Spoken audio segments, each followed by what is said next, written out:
अकबर बीरबल की कहानी। मूर्ख लोगों की सूची। एक वक्त की बात है, बादशाह अकबर अपने दरबारियों के साथ दरबार में मौजूद थे। तभी उनके मन में एक बात आती है। बादशाह बोलते हैं कि मेरे आसपास हमेशा बुद्धिमान लोग रहते हैं और मैं उनके बीच रहकर बोर हो गया हूँ। मैंने फैसला किया है कि मुझे कुछ मूर्ख व्यक्तियों से मिलना चाहिए। अकबर बीरबल से कहते हैं, तुमने हमेशा हमारी मदद अपने ज्ञान और चतुराई से की है। हम चाहते हैं कि इस बार भी तुम ऐसा ही कुछ करो और हमारे लिए 6 मूर्ख व्यक्ति ढूंढ कर लेकर आओ। बीरबल, जी जहां पनाह, मैं आपके लिए 6 मूर्ख व्यक्ति जरूर ढूंढ कर लाऊंगा। अकबर, हम आपको 6 मूर्ख व्यक्ति ढूंढने के लिए 30 दिन का समय देते हैं। बीरबल, जहां पनाह, मुझे इतने अधिक समय की आवश्यकता नहीं पड़ेगी। अकबर, ठीक है, अगर तुम उससे पहले ही मूर्ख व्यक्ति ले आ सकते हो तो यह अच्छी बात है। इसके बाद बीरबल मूर्ख व्यक्तियों की तलाश में निकल पड़ता है। बीरबल रास्ते में पूरा समय इसी सोच में था कि उसे वो मूर्ख लोग कहाँ मिलेंगे।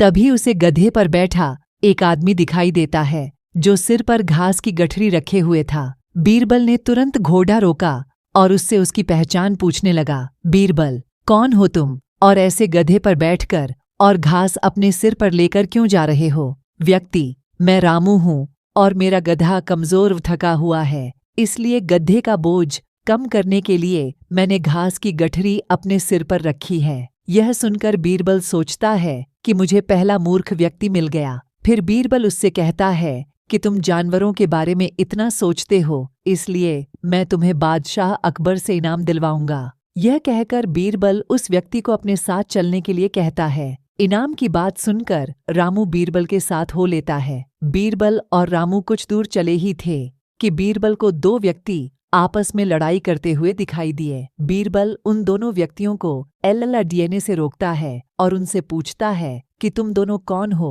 और किस बात के लिए लड़ रहे हो। पहला व्यक्ति, जनाब मेरा नाम चंगू है। दूसरा व्यक्ति, और मेरा मंगू है। मंगू, जनाब मुझे चंगू कहता है कि इसके पास शेर है जिसे वो मेरी गाय के शिकार के लिए छोड़ देगा। चंगू, हाँ मैं ऐसा ही करूँगा और मुझे बहुत मजा भी आने वाला है। बीरबल, कहाँ है तुम लोगों की गाय और शेर? मंगू, जनाब जब भगवान हमें वरदान देने आएंगे तो मैं उनसे गाय मांगूंगा और चंगू शेर मांगेगा जिसे यह मेरी गाय पर छोड़ने की बात कर रहा है। बीरबल, अच्छा यह बात है। उनकी बातें सुनकर बीरबल समझ गया कि उन्हें 2 और मूर्ख व्यक्ति मिल गए हैं। बीरबल इनाम की बात कहकर उन्हें भी अपने साथ ले लेता है। उन तीनों को लेकर बीरबल अपने घर पहुंचता है और फिर सोचने लगता है कि बाकी के मूर्ख व्यक्ति कहाँ से ढूंढकर लाऊं। बीरबल उन तीनों मूर्खों को अपने घर में ही रहने के लिए कहकर बाहर चला जाता है।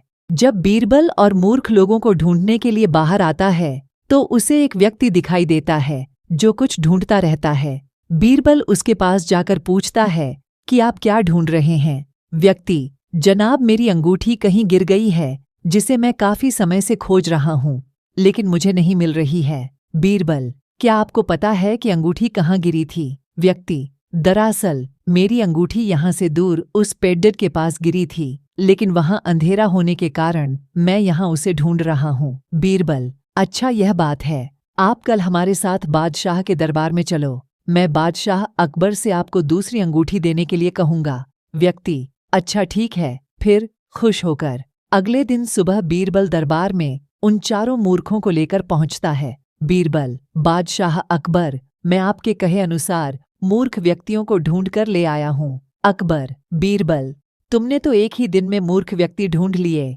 क्या हमारे राज्य में मूर्खों की संख्या अधिक है और तुम यकीन के साथ कैसे कह सकते हो कि ये व्यक्ति मूर्ख हैं? बीरबल ने बादशाह से सारी बातें बताई।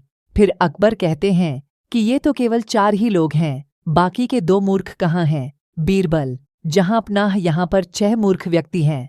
अकबर, यहाँ कहाँ हैं और कौन है, हमें भी बताओ। बीरबल, जहां अपना एक तो मैं स्वयं हूँ। अकबर, तुम मूर्ख कैसे हुए? बीरबल, मैं इसलिए मूर्ख हूँ क्योंकि मैं इन मूर्खों को खोज कर लाया। अकबर, फिर अकबर हंसने लगता है और कहता है कि मैं समझ गया कि दूसरा मूर्ख कौन है, पर मैं तुमसे सुनना चाहता हूँ। बीरबल, दूसरे आप हैं जहाँपनाह, जो आपने मुझे मूर्ख व्यक्तियों को लाने के लिए कहा। बीरबल की बातें सुनकर अकबर उसकी प्रशंसा करने लगते हैं और कहते हैं कि बीरबल के पास हर सवाल का जवाब होता है। कहानी से सीख, दिमाग और चतुराई से हर मुश्किल काम आसान हो सकता है, लेकिन ऐसे कामों में अपना कीमती समय व्यर्थ नहीं करना चाहिए जिसका कोई मतलब न हो। आपको अगर कहानी अच्छी लगी हो तो प्लीज़ चैनल को सब्सक्राइब करें और वीडियो को लाइक करें।